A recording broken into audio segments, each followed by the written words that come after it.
Why hello there. As you guys see today, we are in a different location in my room. Surprisingly, the lighting is actually decent in here for once. So I have high hopes this video will go pretty good. But today's video is going to be pretty chill. As you guys see, I am in my PJs because this topic today is going to be like in the more of the Christmas theme. And when I think of Christmas, I think of like lounging in your pajamas and having a nice chill time. I've been wanting to make this video for the past few weeks now, and that is building a gingerbread home. But yeah, I am gonna build a gingerbread home today, and I am hoping to hold this somewhere up in my shelf because I just think having a gingerbread home will be very fitting for a Christmas decoration in my room. And yeah, as I build this gingerbread home, I am going to spill some tea, and yeah, we should have fun with this. Before I begin building, I think we should review this thing a little bit first. So here's the front of the box, and then you have the back. And this whole gingerbread house is not made of gingerbread. It's all cardboard. And yeah, let's start opening this bad boy, shall we? So as I open this, I think I should begin like some of the backstory on why I decided to get this thing, because if you couldn't help but see the cover, it's mostly kids. I've always found crafting a fun thing to do, and I think having a gingerbread in my room is pretty cool. I'm not gonna lie though, it took a lot of persuasion, specifically to my mom, to get this though, because, you know, as I said, this seems to be something more aimed for like the kiddos. So like literally when I was like, oh my god, like we should get this, she was like, how old are you? She agreed to the idea though, and we stan her. But as I build this gingerbread home, I am also going to talk about a little bit of what I've been up to in the past few months, because I also know that I've been on a long hiatus, and when I came back I took a few breaks again, so I think it will only be fair to catch you guys up with it. So yeah. And now I'm gonna show you guys what is in here before I start. So here's the markers. They look pretty nice. I like the selection. There's a red, orange, magenta, green, yellow, purple, brown, and blue. Here is an instruction pamphlet, which is very useful. There comes with stickers of your favorite candies, like Twizzlers, Reese's, Hershey, you know, the whole Hershey brand deal. And here's the creme de la creme, the pieces of cardboard for the gingerbread house. It looks like there's a lot. According to pamphlet, it claims you should put it together first and then color it, but I feel like you would get the coloring more efficiently if I just colored first, because I feel like coloring it while it's standing is just gonna be harder. Alrighty, so the cardboard it's pretty firm. I'm really glad it's firm, actually. Oh, is this a scrap or is this useful? Oh boy, there's no way. There's just no way. We're gonna need tape. I think I'll color the base first. We're gonna try a brown marker, because there is a Hershey bar as like a, what do you call that? Like a welcome carpet. Okay guys, we have to talk about this marker. So when I first glanced at this markers, like seeing this for the first time, they do look like one of those markers with like a really cheap chisel that, like, you know how like when you color with markers that look like these, most of the time if you put like too much layers, you get like some residue. But the chisel is definitely different. It really gives me like Crayola vibes. I'm actually pretty impressed. The chisel is also like relatively pointed, so it allows you to have detail, and it layers pretty nicely. This is actually a nice surprise. I was not expecting that. I kind of wish the cardboard came like automatically just brown, because it's gonna take a lot of coloring. I actually hope that I have that there's enough brown ink in this marker that will last, because this is kind of demanding. But yeah, as I'm coloring, I guess I should just discuss some things now, just as I promised. I literally made a list on this in my phone, so if you guys see me like glancing here like once in a while, that's because I'm like looking back at my video notes and what to talk about. But in case any of you guys are like pretty new here, as I mentioned earlier, like for the past months, I took a pretty long hiatus, and it was for multiple reasons. I actually shared my reasons for the hiatus. I believe at one point in my community post, which I don't think I can find. I guess I deleted it or something once I came back. As I'm talking, I do still have the reasons for my leaving for the hiatus on my channel Instagram, which is NicoleTopics, by the way. So if you guys want to see some behind the scenes or get some updates, you guys should definitely like follow that, because that's a pretty reliable source. Or if you just want to talk, that's a good place to talk too. I did take a few months hiatus at technically the beginning of the school year, and I took it mainly because I was honestly just feeling pretty burnt out. Burnout was mainly from that one video I posted, which I am still very proud of, but wow, that took a lot out of me. It was like my last part of my room transformation haul summer series. The reason why it burnt like a lot out of me was because the video you guys see, it's 15 minutes long, I think. But the raw footage, it was 4 hours long total. And for a person who usually edits like 1 hour long videos at most, it was a lot of work. And at the end, that just burnt me out by the time I posted it. And the way my mental health was, it was obviously a sign that maybe I should just take a break from YouTube for a while, which I eventually did. As you guys may see, I did not post a video for 2 months. And wow, that looks kind of cute. Got some little tiny white spots, but this is the best I could do. That's one coloring down to go. Got all this more stuff to get over with. But if I have to be honest here, that video was kind of like the last wham the hammer did to the coffin when it came to like my reasons for burning out, because you don't just burn out from like one video. At the end of July, I was beginning to start feeling a little bit of like exhaustion, because July was the month where things began to open again. At that time, I was also starting to like adjust to a brand new, to basically kind of like back to my old lifestyle again. And it kept me pretty busy. Once I had to start dealing with back to school season as well, it made me just a little bit busier, especially since I would be starting the school year differently than I've ever done in my life, which was virtual school. So I was doing like a lot of research at that time, figuring out like how to, like what should I get, like how to prepare. And yeah, I just needed to honestly take a breather. I mean, YouTube is a thing I like to do for fun, and it's something I generally enjoy. So as soon as I begin to not have a fun time with it, that's when I start to draw a line and take a break, which I think is pretty good advice for any other YouTuber out there who is just starting, which is basically like, if you're feeling not up to it, like don't force yourself to record a video, because your best videos are the ones where you're feeling up to it and you're generally having fun. Your viewers can tell when you're having a nice time with the whole thing. I will admit though, even though I was burnt out, I did not intend for the hiatus to take so long as it did. My original plan was to just take a month break and come back for October, and I still feel like disappointed when I realized I just didn't have the time, or I just wasn't feeling really up to making a video during those months, because like I did have quite a few cool fall plans, like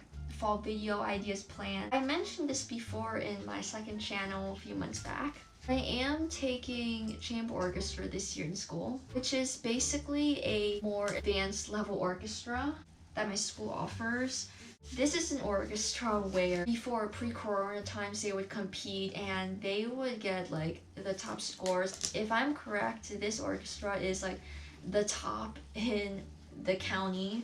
So the caliber was pretty high, and we had like a virtual like Halloween concert, which was a nice experience, but at the same time it was a lot because I'm just gonna say right now, but orchestra class virtually is definitely harder than it is physically in person. Like, I know people are gonna say like math and like English and like all these other standard subjects are also pretty hard too, which I do agree. They're also, depending on the person, it may be more challenging, but I feel like any type of like music class, like not even just orchestra, but like bands, symphony, generally have to give my hand out to them as well because it's harder, guys.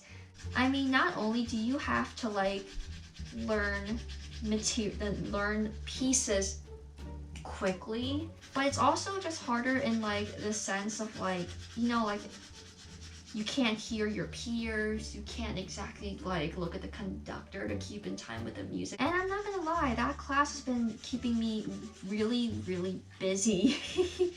Like even this month in December, it's still keeping me busy, but I've gotten more used to the way things work now, how to manage my time better to prevent me from feeling very overwhelmed. But besides that though, I think the class is a really nice experience for me. It's definitely offering me a more of a challenge, which I can definitely say is really really beneficial to me as a musician, because I feel like I've definitely improved a lot over these past few months, from music theory to just learning how to just adapt to a new song quickly. If you're planning to become a serious musician, I feel like those kind of like factors are pretty important to have. So even though it's more like challenging virtually, I wouldn't say I resent the class, because I honestly don't. I feel like I've learned a lot of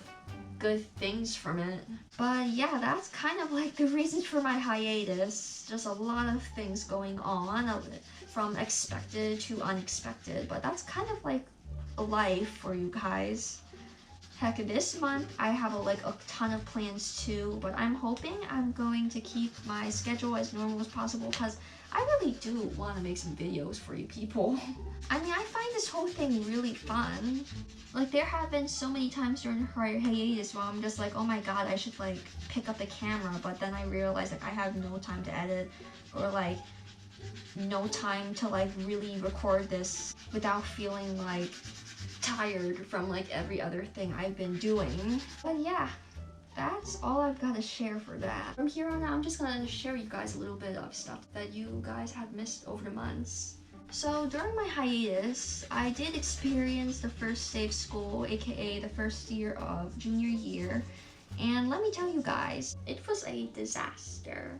Like, for virtual school, think of the worst way it could happen. The worst thing that could have happened to me my first day. So my first period is chamber orchestra, which is this GT level class. You have to audition for it. The caliber is pretty high, pretty serious. You don't want to screw up or give off the wrong impression. So I made sure that I set my alarm on my phone. Before I slept, I double checked it twice to make sure I set the alarm up, because the online schedule is definitely different from a regular school schedule that I've been used to for the past few years. And I think you guys know where the story is going. But despite me checking though, and having a restful slumber, I overslept through my first class. I know, it's really bad. So here's how that happened. So my alarm did not go off.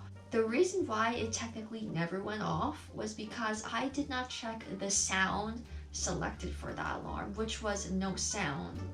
So when it's selected on no sound, well, of course I ain't gonna hear the alarm. And I guess missing first period class is kind of an understatement, cause technically I still could have attended the class, cause despite me sleeping through the alarm, my mom came in my room to check on me, and she noticed that, because my virtual school starts at 8, she noticed I was still sleeping. She woke me up, and then she's like, it's your first day of school, like, you know, all of that. And she's like saying, it's like 8:25. Then I look at my clock, and it really is 8:25. Like, I can't even get away with saying, like, I was just a little bit late. Like, that's way late. So I get my computer out, and I start finding the code and log into my Google Meet. But I never eventually joined it because I just didn't have the confidence to. I was already so freaking nervous. I was already so frazzled.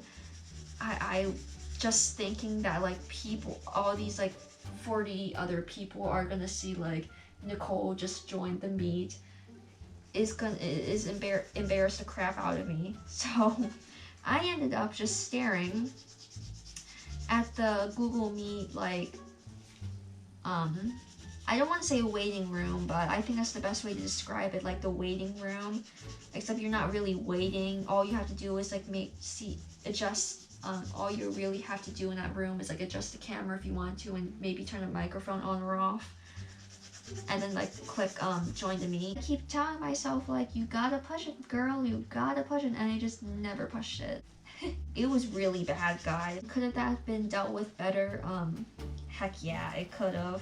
I just watched that thing until like the last 10 minutes of class, and then I'm just like, you know what, I'll just come back tomorrow. I did email my teacher though, and I think what made the worst of all is that I wouldn't mind if this kind of thing would have happened in any other day. Like if this happened to me like today, it would be bad, but at the same time it wouldn't be too bad, because then I could just like look at the website and I'll know what to catch up on and like know what I missed. But this is the first day, so obviously like the usual work you're gonna see, it's not there yet. And the first week is where teachers, you know, they share like all the rules, all the standards and all that. Like that is something you don't want to miss, because that's going to be pretty important throughout the whole semester. So the fact that I missed that was pretty bad. But I did eventually email my orchestra teacher though. Kind of stretching the truth a little, I blamed it on technology issues. He was pretty understanding though. The smart thing I should have just done was just like take the L, join the meet late. He shared me what I missed and all of that. God bless him, he's really nice. But yeah, since then, I've never been late for that class, and I've definitely never missed it. I always turn my work in, for the most part, on time. I think there was only one time where maybe 2 times I turned it late, but for the most part, I've definitely been consistent and doing stuff on time. And I also strictly check on the sounds my alarms are set to as well, to avoid a situation like this happening ever again. But when I tell you I was frazzled that day, I was horrified. I remember when this was happening, I was literally like freak out texting to Aaliyah, and I'll just show you guys like the conversation.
done coloring this, the brown ink is starting to run out. But at that day, I not only well, you know, my camera died. I had to quickly get it to recharge. But yeah, I'm assuming where I left off when it died, but basically, Aaliyah was not the only one who knows about my story.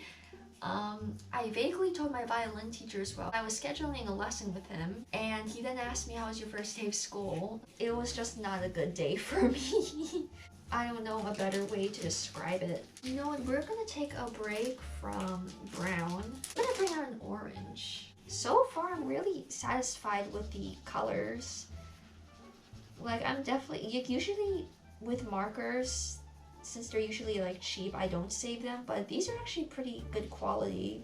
So I'm gonna save them, because who knows, I might need to use these in the future. Specifically for something I'm gonna tell you guys eventually later. But yeah, besides all this school talk, let's talk about something more recent that's happened in my life, and will probably explain why I haven't been making skating or ballet related videos much since I came back. That is the subject of how I injured my knee basically almost a month ago. So before I share this story, I just want to say I'm not trying to scare you guys, because this kind of injury is really uncommon in the sport of skating. Like, most of the time you're gonna get like maybe some bruises and definitely ankle sprains from off-ice training, but a knee injury is pretty uncommon. So I'm not trying to share this story as a way to unpersuade you guys of wanting to ice skate, because if you guys want to try to skate, you should, because it's really fun. It's really uncommon. This is actually a freak accident.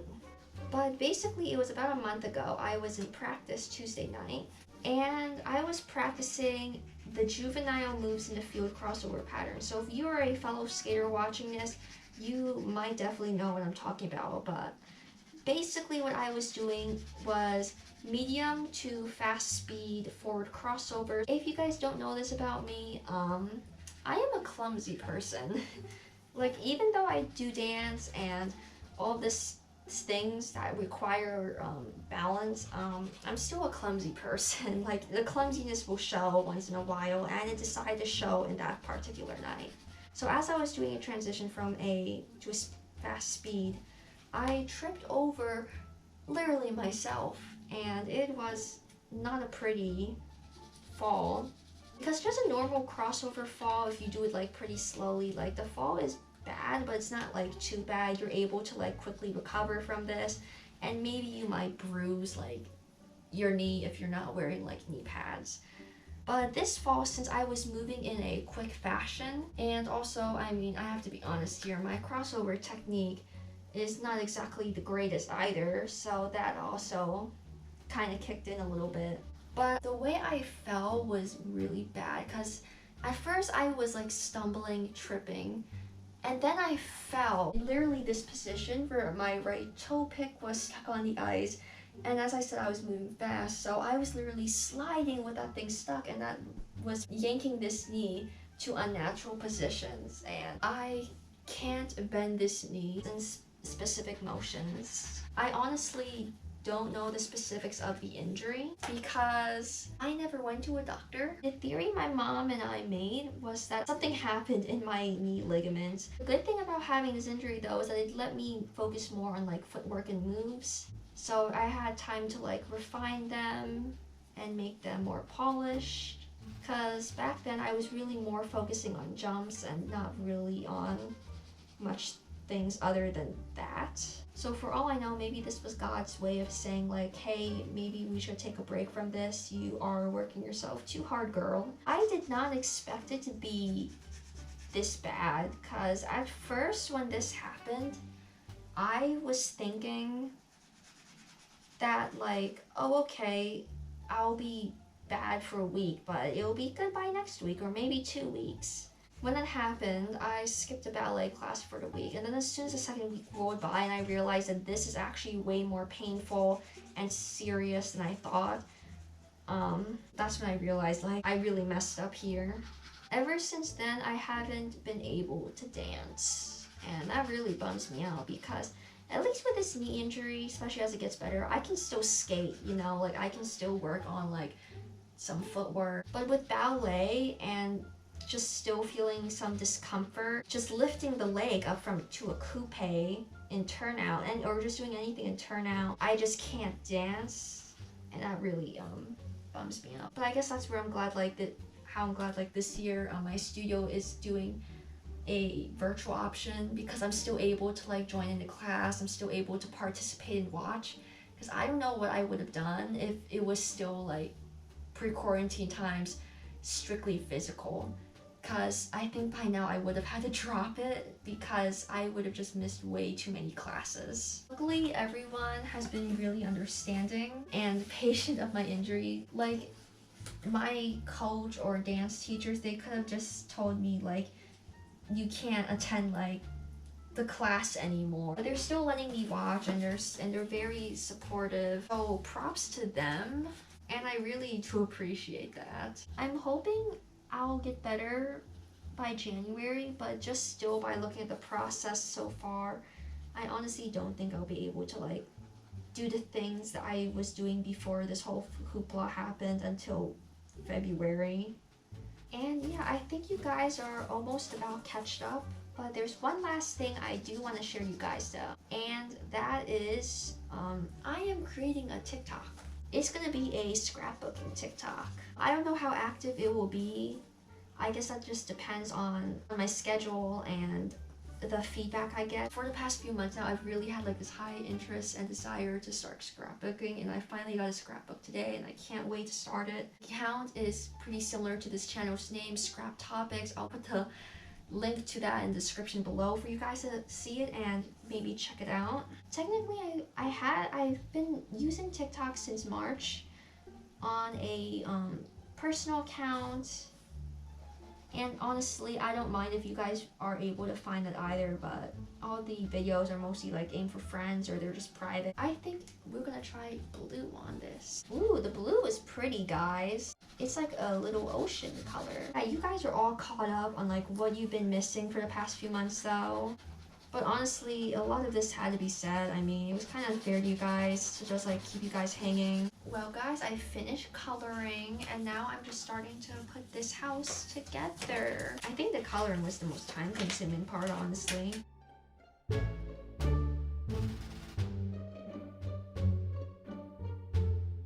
Okay, after a lot of tape, I finally got the house put up. Now it's time to put it right where it belongs. What is this? It's supposed to be a chimney, but it doesn't look like a chimney. Alright, here we go. We're back in business, people. Now all we have to do is add the furniture. So I later found out that this is a sign. So I think I'm gonna color it yellow. I have no clue what to put on the sign, so I'll just put it down here for now. Now we have the fence. And I have no clue what the color it is. Okay, second fence is done. Next we have these front lawns, and I think I'm gonna make them red and green for the sake of Christmas spirit. Now all I have to do is connect these kisses, put in some stickers, and that will be my night. So here is my progress so far, everyone. I think that's the end of this pamphlet. I don't think I need it anymore. And yeah, let's start decorating the stickers. Oh, there's a Merry Christmas sticker I could put on the sign. Well guys, after a long few hours, I finally finished the gingerbread home. I am really proud of it. But yeah, here it is.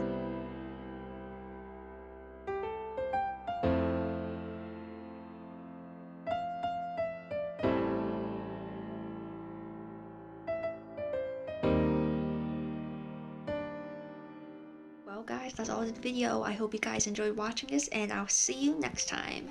Cheerio!